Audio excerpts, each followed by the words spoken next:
হয়ে গেছে। এই দেখো আমার সম্পূর্ণ রান্নাটা তো মাতাজি। হরে কৃষ্ণ এভরিওয়ান, তোমরা সবাই কেমন আছো? আশা করছি সবাই ভালো আছো। তো আমরাও ভালো আছি। তো চলে এলাম নতুন একটি ভিডিও নিয়ে। আর এই দেখো সকালবেলা দেখো জগদীশের কাণ্ড দেখো, চেয়ারের তলায় কেমন শুয়ে শুয়ে খেলা করছে দেখো। আর এই দেখো এদিকে প্রভু বানিয়েছে আজকে সকালে, তো আলুর দম বানিয়েছে আর এই যে রুটি। ভগবান কভারিং করা হয়ে গেছে। তো এই দেখো লাল লাল ঝাল ঝাল। তো চলো আমরা প্রসাদ পেয়ে নিই। আর প্রসাদ দেখে জগদীশ কিরম লাফাচ্ছে দেখো, তোর বাবাকে খাইয়ে দিচ্ছে। আর এইদিকে দেখো আকাশটার অবস্থা দেখো, আজ তো খুবই মেঘ করেছে। আর আজকে হচ্ছে গণেশ বিসর্জন, আজকে এখানে দশমী করবে গণেশের। তো দেখো ওয়েদারটাও মেঘলা মেঘলা ওয়েদার। আর এদিকে গাছগুলোই দেখো ছোটো ছোটো পাতা কচিয়েছে, গাছের পাতাগুলোই পোকা লেগেছে তো সব ঝরে গেছে ওই জন্য। আর এই দেখো এদিকে প্রভু বেগুন গাছ কিনে নিয়ে এসেছে দুটো চারা, তো এগুলো বসানো হয়নি এখনও, যেভাবে নিয়ে এসছে সেইভাবেই আছে। তো পাতাগুলো দেখো, প্রভু বেরিয়ে পড়েছে তো নিচের দিকে যাচ্ছে দরকারে। আর দেখো জগদীশ কী করে রেখেছে ঘর দর, আর আমাকে ডাকছে, বলছে দেখো এদিকে কত জল পড়েছে। তো দেখো একবার এই বিল্ডিংটা না অনেক পুরনো বিল্ডিং তো, আর এই দেখো উপর দিয়ে রসে রসে কত জল পড়েছে। এরকম দেয়াল দিয়ে দিয়ে জল পড়ছে রসে রসে। আমাদের এখানে খুব বৃষ্টি হচ্ছে এক নাগারে একভাবে। তো চলো প্রভু যাক, আমি এদিকে গোপালকে স্নান করিয়ে দিই। এই যে গোপালকে স্নান করিয়ে নিচ্ছি, দিয়ে এবার গোপালকে জামা পরিয়ে দেব।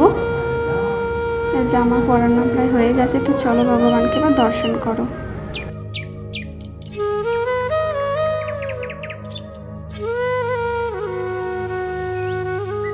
আর এদিকে দেখো আমি অন্ন বসিয়ে দিয়েছি, অন্নটা ফুটছে। আর এদিকে কড়াই বসিয়েছি। আর এদিকে নোটে শাক, সাদা নোটে শাক আমি ধুয়ে নিয়েছি আর আলু কেটে নিয়েছি ভাজা হবে বলে।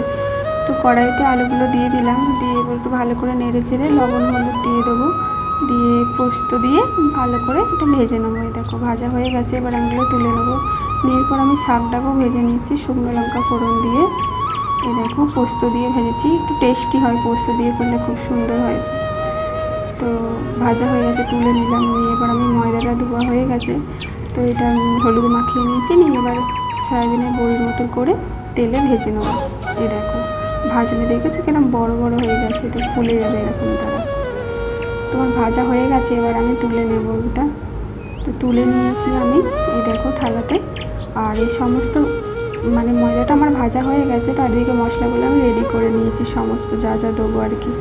এই দেখো গোটা জিরে নিয়েছি, আর আদা নিয়েছি পরিমাণ মতো, আর কাঁচা হলুদ নিয়েছি পরিমাণ মতো, আর দারচিনি এলাচ আর কাঁচা লঙ্কা। তো আমি কাঁচা হলুদ দিয়ে রান্না করছি। আর এদিকে ফোড়ন দিয়ে দিয়েছি শুকনো লঙ্কা, তেজপাতা, গোটা জিরে আর হিং ফোড়ন দিয়ে এই যে মশলাটা দিয়ে ভালো করে কষে এর মধ্যে লবণ আর গুঁড়ো লঙ্কা, কাশ্মীরি রেড চিলি আর এমনি ঝাল যে লঙ্কা গুঁড়ো হয় ওই লঙ্কা দিয়েছি। ভালো করে নেড়ে এবার টমেটোমের পেস্টটা দিয়ে দিয়েছি, দিয়ে ভালো করে নেড়ে আবার কাসুরি মেথি অ্যাড করে দিয়েছি। তো দিয়ে ভালো করে কষিয়ে নিয়েছি। কষানোর পর এবার আমি দিয়ে দিলাম ময়দা ভাজাটা। তো চলো একটু ভালো করে নেড়ে কষিয়ে নিই, এবার আমি জল দিয়ে দেবো। কষানো যেহেতু হয়ে গেছে তো জল দিয়ে এবার এটাকে কিছুক্ষণের জন্য ফুটতে ছেড়ে দেবো। তো এটা চলো এবার ঢাকা দিয়ে দিই, এই যে এটা হোক ততক্ষণ। তো সবজিটা আমার প্রায় হয়েই এসেছে, এই দেখো খুব সুন্দর কালার হয়ে গেছে। এই দেখো আমার সম্পূর্ণ রান্না রেডি হয়ে গেছে আর কি। তো চলো ভগবানের এই যে সামান্য আজকে আয়োজন হয়েছে, এই তিনটে করেছি আজকে, আলু ভাজা, শাক ভাজা আর ময়দার সবজি। তো ভগবানকে অফারিং করা হয়ে গেছে। এই দেখো ভোগ দর্শন করো সবাই। তো আমরা প্রসাদটা নিয়ে নিয়েছি আমাদের প্লেটে। তো জগদীশ দেখো প্রসাদ পাচ্ছে, আর ওদিকেও দুধ রাখা আছে, দুধ ছেড়েও প্রসাদ পাচ্ছে। তো চলো প্রসাদ পেয়ে নিই। তো প্রসাদ পেয়ে আমরা চলে এলাম এইদিকে। দেখো আমাদের এখানে যে গণেশ এসেছিল না, সেটা দর্শন করতে নিয়ে যাচ্ছে।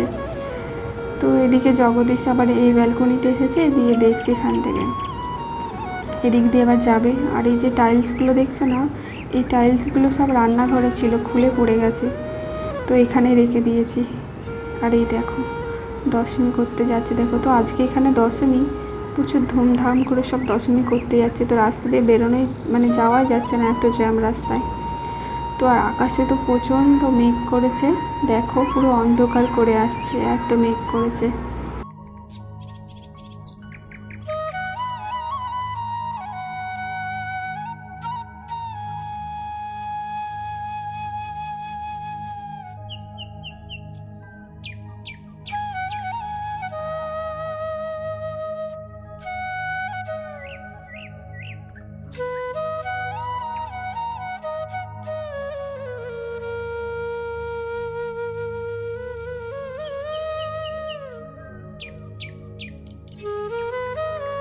এই দেখো আকাশটা কত মেঘ করেছে, দেখো পুরো অন্ধকার হয়ে এসেছে, মনে হচ্ছে তো খুবই বৃষ্টি হবে। তারপর আমরা একটু রেস্ট নিয়ে নিলাম, নিয়ে এবার বেরিয়ে পড়লাম।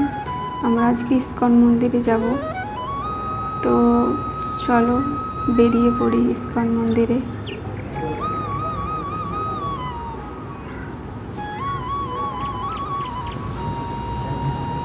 আর এদিকে দেখো রাস্তায় যেতে যেতে যে গণপতি নিয়ে যাচ্ছে দশমী করতে, দেখো কত বড় গণপতিটা, আর কত ভিড়, দেখো রাস্তায় তো জ্যাম লেগে গেছে। তো চলো ভিডিওটা দেখতে থাকো।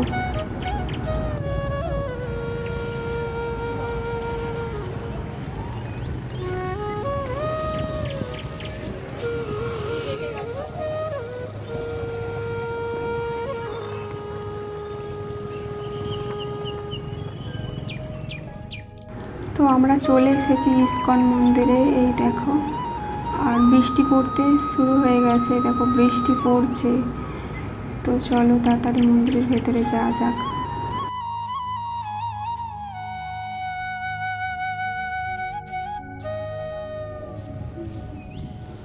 তো মন্দিরের কিছুক্ষণ পরেই সন্ধ্যা আরতি শুরু হবে। তো আজকে ভক্তরা খুবই কম আছে মন্দিরে।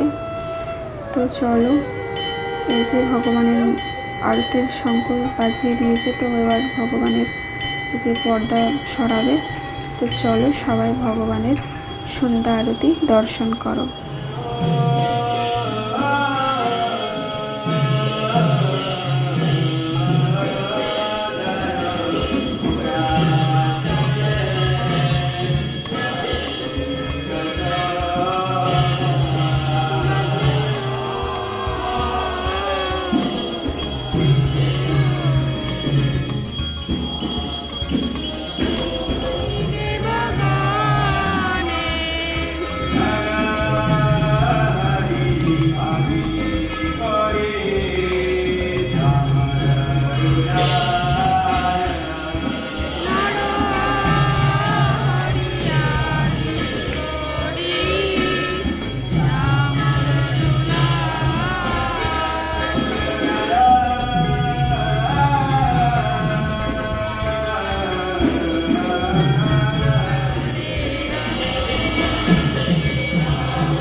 সন্ধ্যা আরতি সম্পন্ন হয়ে গেছে। আর এই দেখো ডক্টর পাচ্ছি মাতাজি। তো মাতাজি খুবই ভালো। তো এই দেখো মাতাজি আর আমি একসাথে হয়েছি, তো এই জন্য মাতাজি আর আমি খুবই কথা বলি দুজনে মিলে। তো তারপর দেখো জগদীশের সব ফ্রেন্ডরা চলে গেছে, মন্দিরে শয়ন দেওয়া হয়ে গেছে, তো রাত হয়ে গেছে। তো আমরাই কজন মিলে ছিলাম, তো এবার বাড়ি যাচ্ছি। তো চলো ভিডিওটা এই পর্যন্ত, সবাই ভালো থেকো, সুস্থ থেকো। হরে কৃষ্ণা, হরি বল।